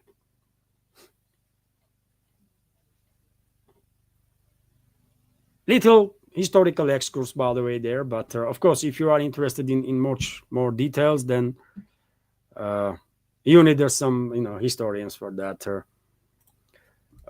Obi-Wan is commenting. Brian Berletic and Mark Sloboda stressed that the President Putin is marking a huge mistake with this Alaska meeting. Well, I think Russian president should not agree on a meeting in Alaska. I expressed my opinion yesterday, today, day before yesterday. I mean, what we can do, by the way, if no provocations from the globalist control regimes in Europe, then this meeting probably will take place. And I don't expect no breakthroughs. Actually, I don't.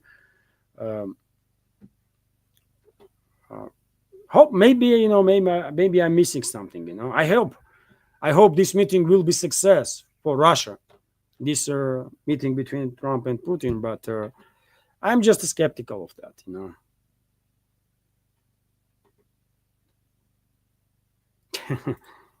Interesting comment from Kate Stone. Maybe Trump can try and sell Alaska back to Russia. The US needs the money.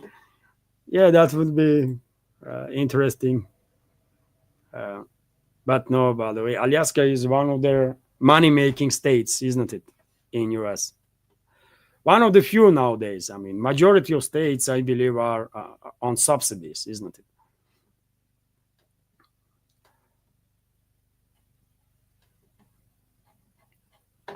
It's already 1.5 hours, by the way, and I will now begin scrolling faster.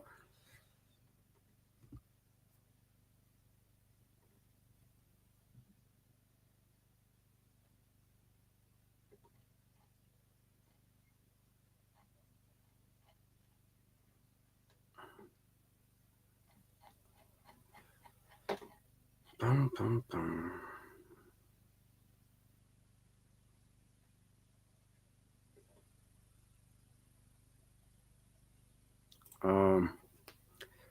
Nikos is commenting, okay, so you know that these people in the West are willing to use nukes, okay? So, okay, Russia can use nukes to satisfy you.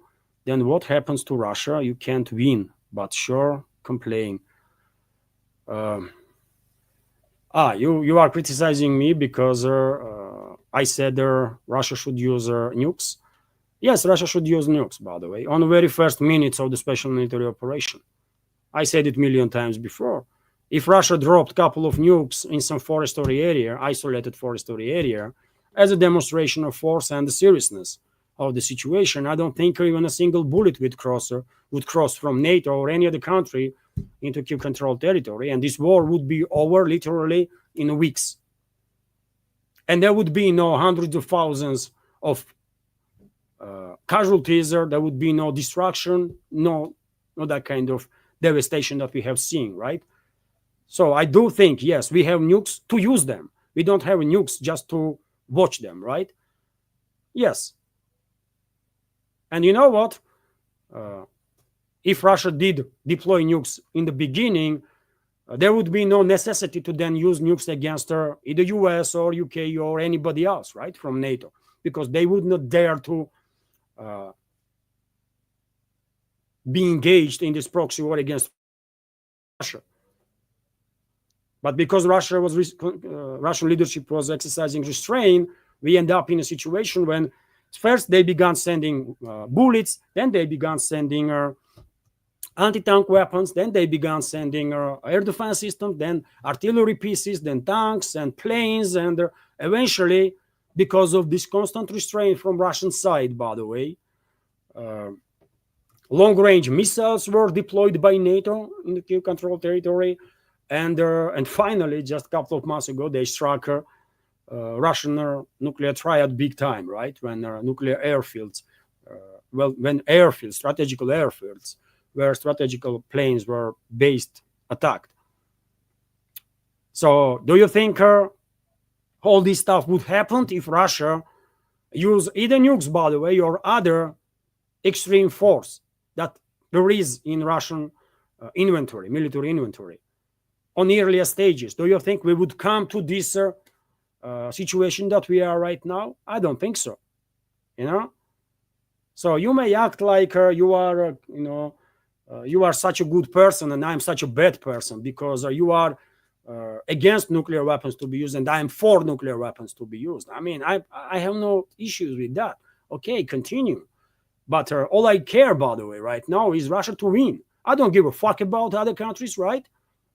I literally don't, man. If other countries are friendly to us, great. If not, then why should I care, man? And if countries are hostile to Russia, then why should I care if Russia will obliterate those countries? And if it comes to full-scale war, well, you know what? Russian president himself said once that if it comes to full-scale nuclear exchange, well, we will go to heaven. And they, that is our enemies, will just vanish. That's how it is, man, you know. And I don't know about you. Do you believe in fate or not? But I do believe in fate. And if I have to die today, I will die today, right? And nothing I can do about it. So therefore, if it come, you know what have to happen, what has to happen will happen, right?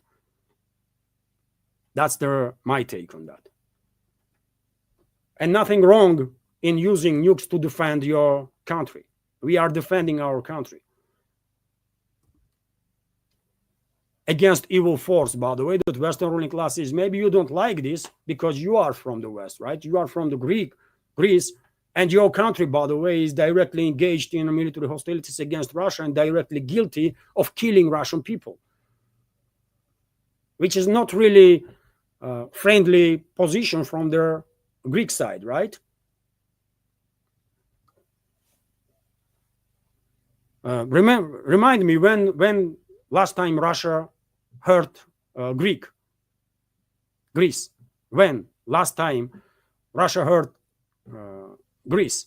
So why your country is engaged against my country? Why your country is killing my people? You think about that before you criticize me for being not tolerant against hostiles. You know, it's not my country that attacked yours. It's your country that attacked mine. And don't give me that nonsense that Greek is not sending military personnel and this and that. Greeks send enough weapons to this terrorist regime of Zelensky. Greek was engaged in financing of that regime, right? And done many other anti-Russian stops. Nothing to be said about recognition of this fucking maniacs, criminals in Ukraine as that are building some sect now. Greek Orthodox Church recognized them, right, as the Orthodox Church. What about that? So friendly gesture, isn't it, from Greece? Unbelievable, man. So let's be real, though.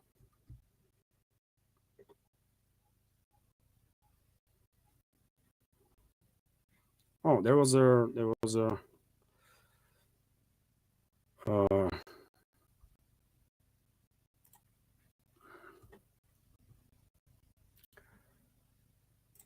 let me highlight, dear friends, that Miss Me With It just gifted a premium subscription to member of a community. Thank you very much, Miss Me With It, for your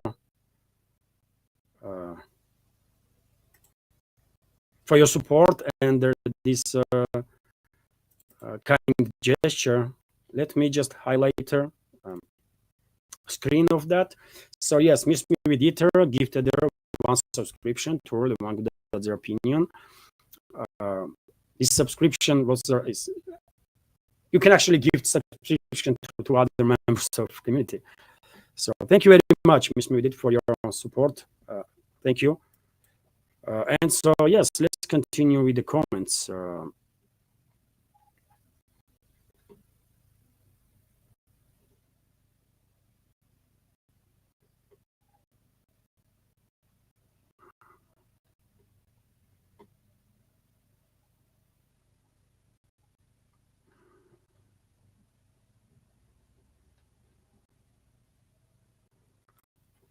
Obi-Wan is commenting, Levan, they are using the name of God for their sick, twisted ideology. God loves everyone equally. Of course. That's why I was this non-tolerant, let's say, towards Israeli fascists and whatever God they have, by the way, because it's a fake God, obviously, that they are using in their twisted ideology, right? God cannot divide people that, you know what, I mean, you are good and they're people, and you are bad, and you're going to be my chosen people. What the hell, man? Right? This is such a nonsense, isn't it? Such a nonsense that I don't think we really have to talk about it. But yet again, those seeker Nazis and the fascists in Israel actually think that they've been chosen by God and they can do literally anything to anybody, right? That's what they do. And they have to be stopped, by the way. Israel has to be denazified because it is a fascist state, and fascist Israelis have to undergo programs of denazification to get rid of that sick ideology that they have, if that is even possible, by the way.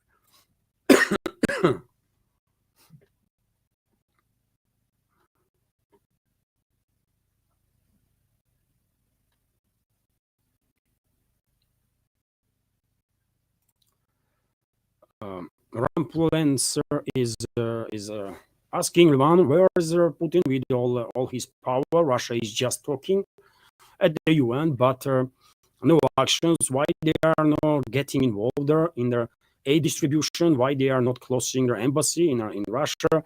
I don't know what to say on that, Ramplaness. I think Russia should actually cut all the ties with Israel, if there is any.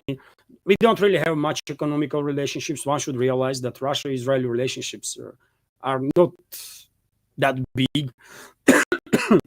There are many people in Israel that speak Russian because they are Soviet people, right? My majority of them migrated to Israel when Soviet Union was collapsing or collapsed, right? Straight after collapse happened, and unfortunately, many of them have been indoctrinated in that fascist ideology that they have, right? Which is a shame, of course. But when it comes to Russian policies, I don't know. I don't know why Russia is not cutting diplomatic ties with this fascist state. It's obvious it's a fascist state, right? I don't know why Russian president is talking with Netanyahu still, right? I don't know. I don't like this. It should not be this way, right? Especially in our case, because after all, we are descendants of our grandfathers, right? And grandmothers, people that fought for our existence against Nazi Germany, and won that battle, that war, with great sacrifice. And now Russia to maintain relationships with Israel if nothing is happening is a shame, by the way. What can I say about it? It's a shame, of course. It's a shame, man. Oh, thank you very much. But, it's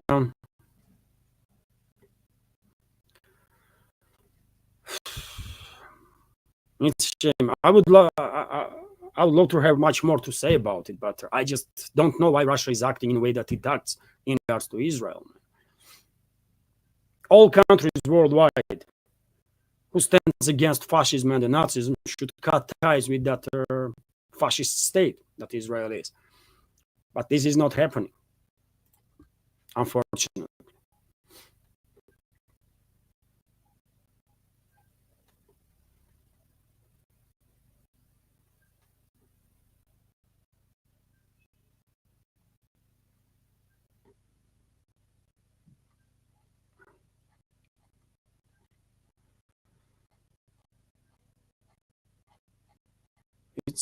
It's getting closer to 2 hours, dear friends. So this community chat, I always say, after news segment, I will be engaged for, I don't know, 10, 15, 20 minutes in the community chat, and then 1 hour goes by, right? So, dear friends, if I may, I will react on this comment from Nidish Kumar, and then I will end the news segment, if I may. Sorry, dear friends, if I miss your question or their comment, but yet again, I mean, it's almost 2 hours, isn't it? And I have to end the stream. Nidish Kumar is commenting, Levan, we counter, we are boxed in by all sides, Pakistan, Afghanistan, Bangladesh, Myanmar, and China. Yeah, and I understand what you are talking about, Midish, but there is still certain ways. You understand what I am coming from, isn't it? That this is a struggle between a multipolar world. That's how I see it, anyways, right? This evil force, this united evil force that Western ruling class is attacking the rest of their world, basically. And they are not hiding it, right? They are not hiding that they are against BRICS, they are against their idea of multipolarity, and they are attacking Russia now because they want not just to distract, put some destruction in the BRICS or the emerging multipolar world, but to take over the Russian resources. That's the main goal now, right? But when we know that this is an existential struggle between this evil force and the humanity, I think countries worldwide, including BRICS member states, could actually provide Russia with some sufficient assistance, right? Sufficient help, either with their military equipment or their intelligence or their manpower, even, right? In some cases, if North Korea can do this, by the way, I mean, everyone else can, right? But this did not happen. This did not happen, and unfortunately, this situation is, I think, might be the reason that is reaching some agreement with Washington while Russia is in its strongest position. Because, as I said yesterday, once Western economies, Western military-industrial complex will go on a full mobilization mode, it will be tremendously difficult for Russia to keep up with their entire Western military-industrial complex, right? So maybe this absence of actual practical help from the rest of the world or the BRICS member states is forcing Russian leadership to seek some deal with Washington, at least, right? To keep at least Washington out of this war as much as possible, as long while we still are in stronger positions in terms of military-industrial complex. Nothing to be said about situation on the battlefield where Russian armed forces are dominating, obviously, right? So I think you understand what I mean, isn't it? If we had a same level support from the BRICS member states or the rest of the world as Kiev regime does from the collective West, well, that would be a very different situation, isn't it? That would be a very different situation, and we would be we as a humanity will be in much better position. Let me say this way.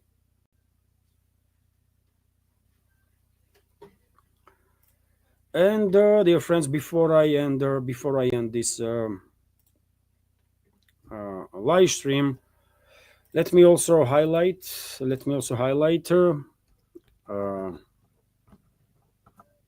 super chat on Rumble.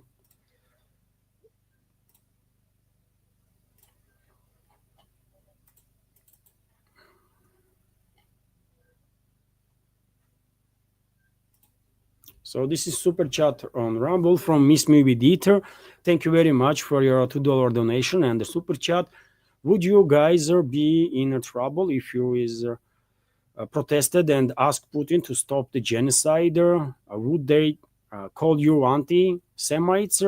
No, no one gonna call me anti-Semite. I'm doing it right now on air, right? And I did not shy away to express my opinion about this fascist Israel and fascist Israelis, like never, right? I was always expressing my opinion freely, and as you can see, I'm still here. Nothing had happened to me. I was not killed, not arrested, not harassed by nobody. I was not called names here in Russia, by the way, like anti-Semite. I don't even care, by the way, if someone calls me anti-Semite. Let's start from there, because how can I be anti-Semite when Semites are Arab people, right? The Semites are people that are speaking Semite languages, right? That's Arab people, by the way. And if you take a look at the modern Israelis, by the way, vast majority of them have nothing to do with their Arab people, right? They are European migrants. They're European settlers, right? They use, if they speak even in Ivrit, how you say Hebrew, if they even speak Hebrew, right? They still are not Semites to me personally. They are European settlers, right? So if someone calls me anti-Semite, I just don't give a damn about it, right? Because I cannot be, I have no issues with people that speak Semite languages. I have no issue with the Arab people or with any people, by the way, in this world, right? For that matter, when it comes to people. But I do have issues with all sorts of Nazis and the fascists, right? And modern Israelis, majority are fascists now. I'm going to say it, and because it's true, by the way. It's just true, right? That's how I see. Anyways, and when it comes to protest movements, I don't really know. I mean, why? Let's say protests are not taking place to demand diplomatic ties to be cut with Israel, for example, because Russia don't really has a military cooperation with Israel or much of economical cooperation. You cannot demand from government to cut these ties, right? Because there is nothing to cut there, almost, right? In military terms, literally nothing to cut there. In economical ties, I don't even know what is the trade between Russia and Israel. Probably not even $1 billion, but I don't have numbers right now before me. But it's not that not big numbers as between Russia and China, obviously, right?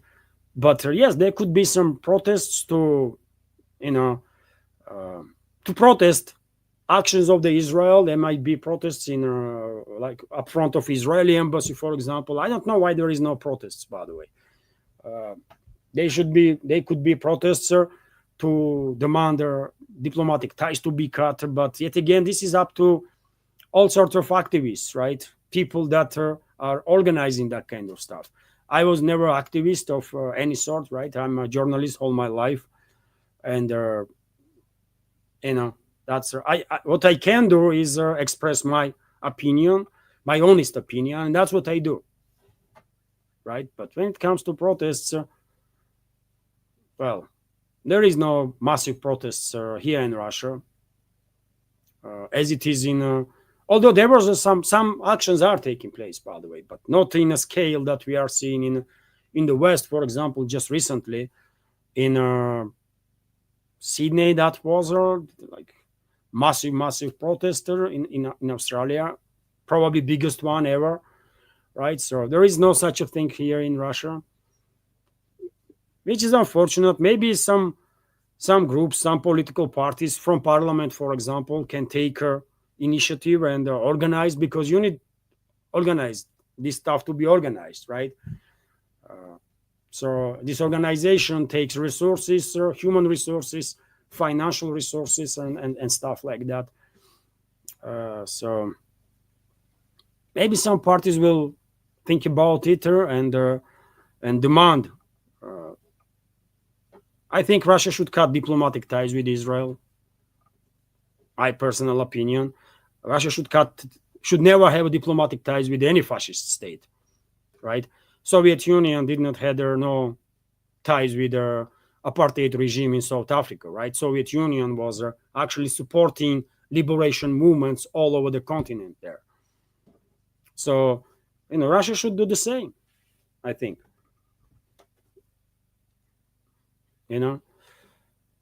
So that's all I can say. You're not going to end up in trouble by saying what you think, because look at me. I'm expressing my opinions freely, quite often quite critical opinions, even about like there is Putin, right? There is no other political figure above him, at least for now. And I was very critical, and I am still very critical of him, his policies in regards to constant restraint, in regards to this recent stuff that he is going to Alaska, by the way. I think this is a error in his judgment. This is wrong, mistake. And what? I'm expressing my opinion, and you think I'm going to get arrested there today or tomorrow or get killed or something? No, man. As long as I'm a good citizen, by the way. I'm not some freaking asset of their foreign forces. As long as I'm truly independent and they're doing stuff that I believe is good for community, I'm safe. If someone is an asset of foreign states and they're trying to destabilize country or to do some crazy stuff to harm Russian society, Russian people, they're gonna end up in trouble. But if you are a good citizen and doing good stuff, then even if you are very critical, but your criticism is coming from good place, then you are good to go, man. You are not in danger. But when it comes to, protests themselves, so yet again, I guess question is in organization of that protests, right? I don't know how they are organizing this protest. By the way, as I said, I'm a journalist, right? I'm reporting about protests. I'm not organizing them, right? So yes, maybe some parties will do this. Maybe they will demand downgrade at least of diplomatic ties with Israel or something. But yeah, so that's all I can say at this point. You're not gonna end up in trouble, by the way, for sure, for organizing, for example, protester in front of Israeli embassy. All you have to do is inform administration of the city that you are planning certain picket or protester in certain area, so that city will bring some medics around, right? Some security forces to make sure that traffic is okay and people are safe and that kind of stuff. Otherwise, there is no issues, right? But who gonna organize this stuff? I don't know.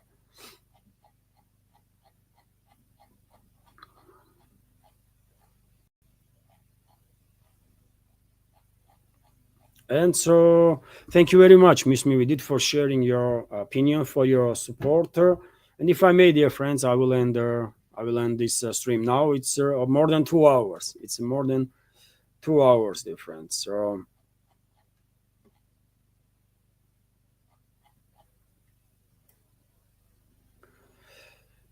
So okay, I definitely missed some questions, dear friends. But yet again, we have a bigger community chat on Sundays, isn't it? So we had the big one yesterday. So this is it for now. Have a wonderful day, dear friends, and take care. Bye for now.